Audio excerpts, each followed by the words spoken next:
नमस्कार मित्रों, हिंदी ज्ञानपथ में आपका स्वागत है।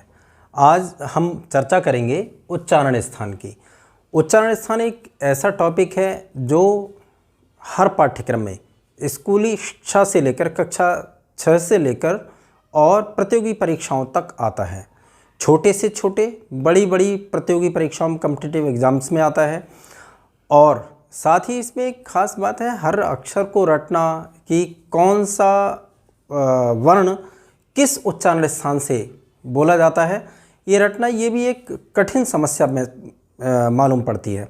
तो आज हम दो ऐसे तरीके बताएंगे आपको जो आपको रटना भी नहीं पड़ेगा और आपको हमेशा हमेशा के लिए याद हो जाएगा। इससे पहले हम ये तरीके बताएं, उससे पहले एक चीज़ समझ लेने की ये है, हम अपने बोलने के तरीके पर ध्यान दें। हम कैसे बोलते हैं सबसे पहले ये जानें। देखिए, हम जो भी बोल रहे हैं, आप ध्यान दीजिए, जो भी हमारे मुंह से जो कुछ भी शब्द निकल रहे हैं, वर्ड निकल रहे हैं, वो हवा के आधार पर निकल रहे हैं। आप बोलकर देखिए, प्रयास कीजिए कि आपके मुख से हवा न निकले और आवाज़ भी आ जाए। ऐसा नहीं हो सकता, आप प्रयास करके देख लीजिए, ऐसा हो ही नहीं सकता। हमारी जो आवाज़ निकलती है वो हवा के सहारे निकलती है।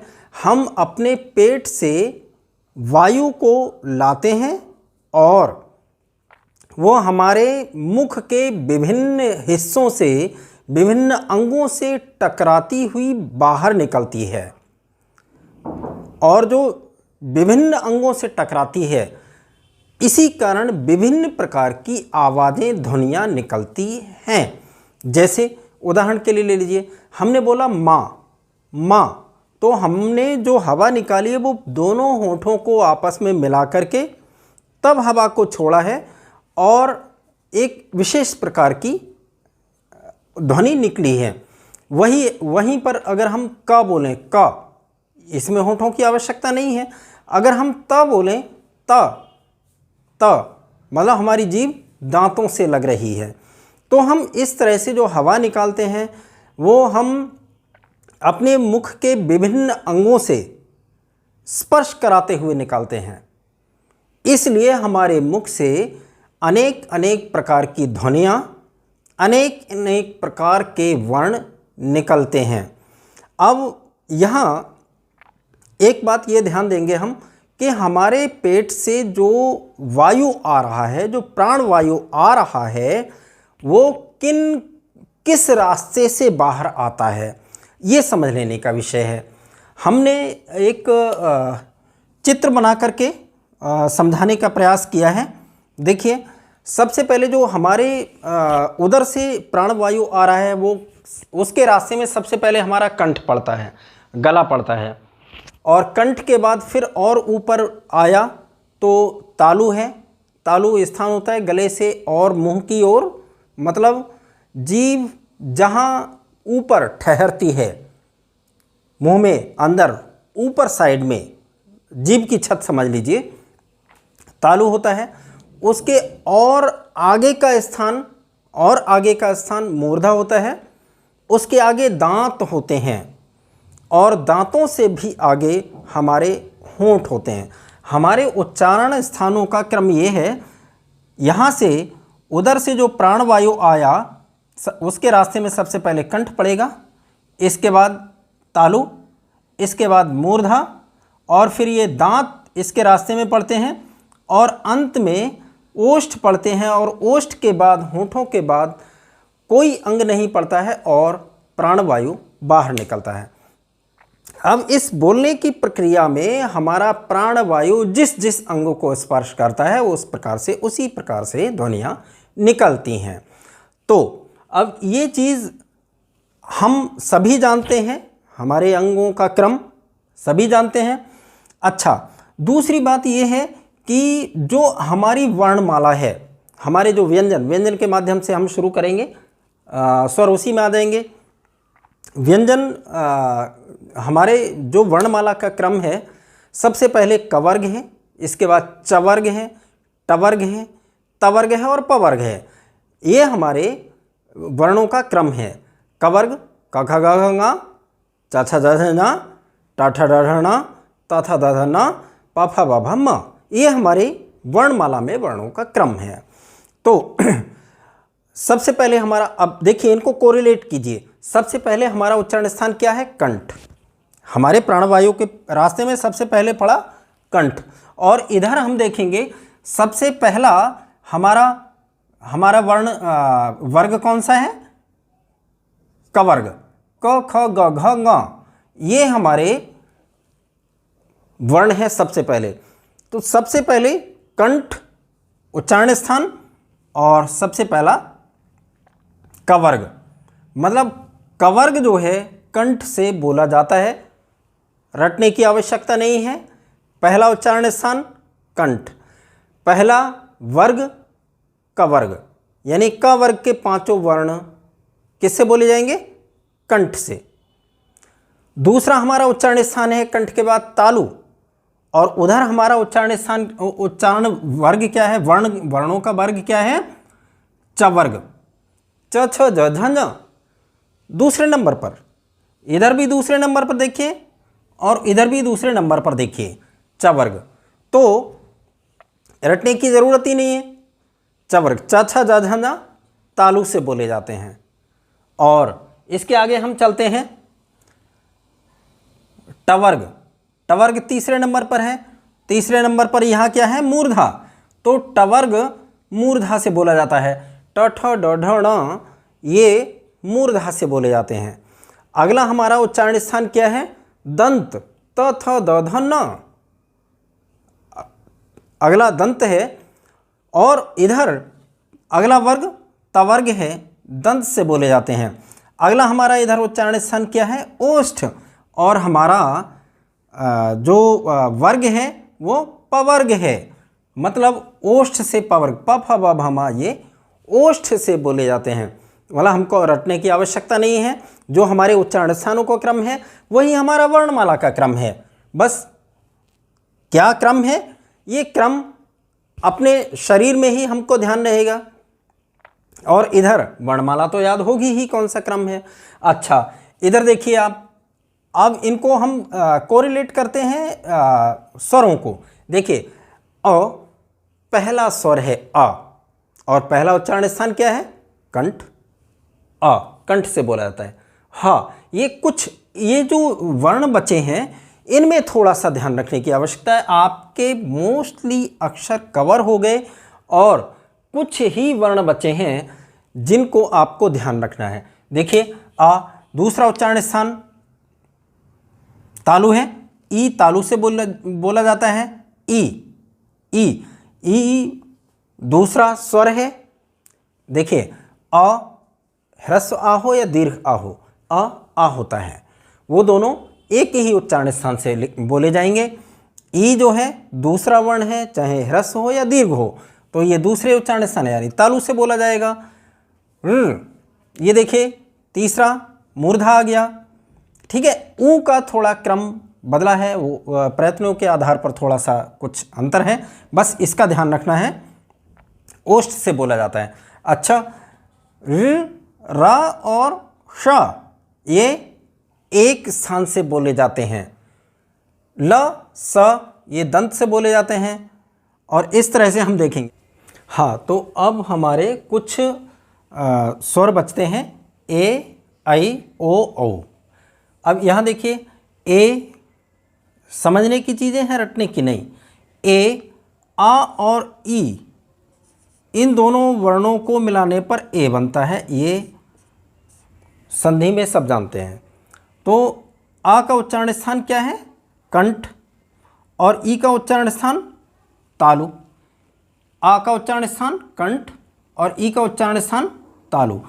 क्योंकि ये आ और ई दोनों को मिलाकर के ए बना है, इसका मतलब इसका उच्चारण स्थान कंठ और तालु दोनों होना चाहिए। अ कंठ से बोला जाता है और ई तालु से बोली जाती, इसलिए इन दोनों को मिला करके ये ए और ऐ का उच्चारण स्थान बनता है। और इसी तरह से हम देखते हैं कि अ और उ को मिलाकर के ओ बनता है। तो इस प्रकार हम देखते हैं कि अ का उच्चारण स्थान कंठ है और उ का उच्चारण स्थान ओष्ठ है। तो ओ का उच्चारण स्थान हुआ कंठ ओष्ठ, कंठोष्ठ। देखिए, और इस तरह से ओ का उच्चारण स्थान कंठ और ओष्ठ होता है, ओ और औ का। अच्छा, ये ध्यान रखने की आवश्यकता है, वा का उच्चारण स्थान दंत और ओष्ठ होता है, और इसको भी आपको रटने की आवश्यकता नहीं है। आप बोलकर देखिए, वा वा वा, मतलब हमारे दांत ऊपर वाले होंठ को स्पर्श कर रहे हैं, इसलिए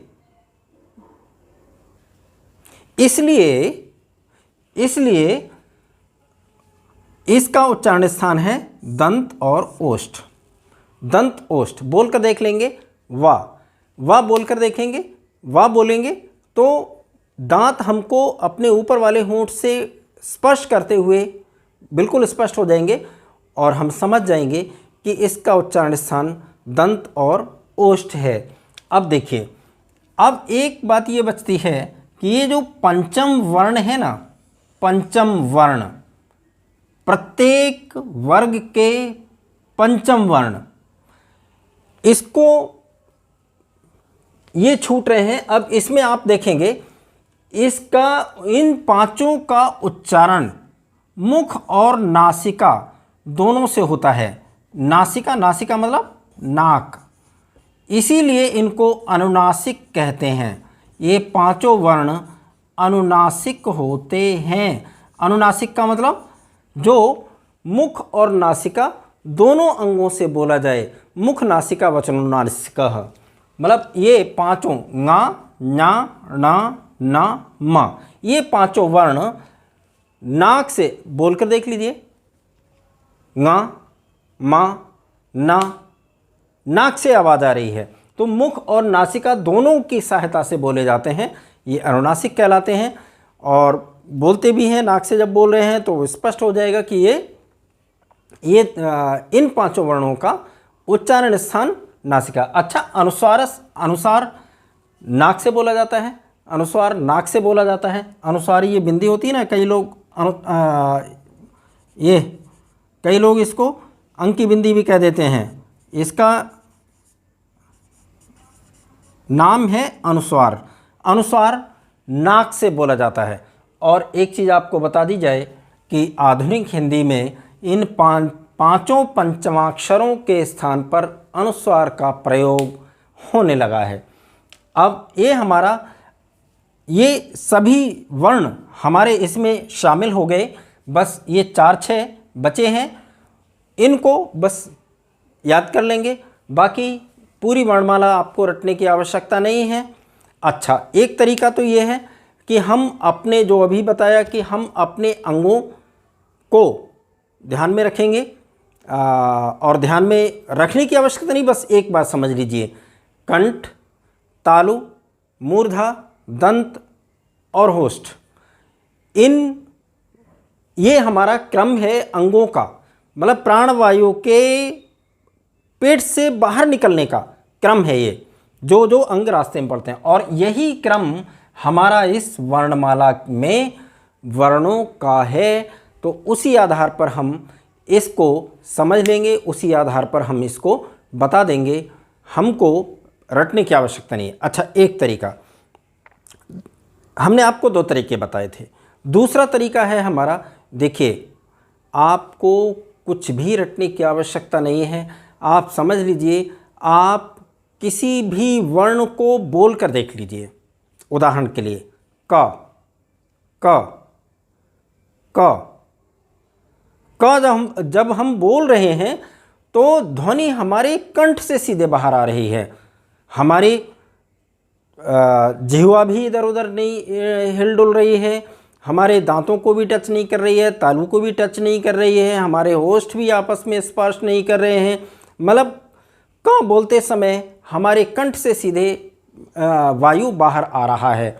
ह इसी तरह से ह बोलने में भी बाहर आ रहा है। और विसर्ग अह अह अह, मतलब कंठ से सीधे बाहर ध्वनि आ रही है। तो मान लीजिए परीक्षा में आपको लिखने के लिए आए कि ह का उच्चारण स्थान है, 4 विकल्प दिए हुए हैं, आप तुरंत बोलकर देख लीजिए ह। एकदम क्लियर हो रहा है कि हमारा और कोई अंग, मुख का कोई भी अवयव काम में नहीं आ रहा है, बस कंठ से सीधे वायु बाहर आ रहा है, मतलब इसका उच्चारण स्थान कंठ है। म का समझ लीजिए, अगर उदाहरण के लिए म का उच्चारण स्थान लिखने के लिए आ जाए कि म का उच्चारण स्थान ये कौन सा है इनमें से, तो माँ को बोलकर देख लीजिए। माँ मतलब दोनों होंठ आपस में स्पर्श कर रहे हैं, मिल रहे हैं, मतलब इसका उच्चारण स्थान ओष्ठ है। निश्चित रूप से आपको रटने की आवश्यकता नहीं है, कोई भी वर्ण ले लीजिए, कोई भी वर्ण ले लीजिए, उस वर्ण को आप बोलकर देख लीजिए, बोलकर देख लीजिए। आप बोलकर देखेंगे आपको तुरंत स्पष्ट हो जाएगा कि इस वर्ण का उच्चारण स्थान ये है, और आप उस विकल्प को चुन लेंगे। आपको रटने की आवश्यकता नहीं पड़ेगी। और ये दोनों तरीके हैं जो आपको, जिनमें रटने की आवश्यकता नहीं है, बस आप एक बार समझ लीजिए, बस हमेशा के लिए याद हो जाएगा। हमें आशा है कि ये टॉपिक स्पष्ट हो गया होगा, उच्चारण स्थान स्पष्ट हो गए होंगे, आपको रटने की आवश्यकता नहीं पड़ेगी। बहुत बहुत धन्यवाद।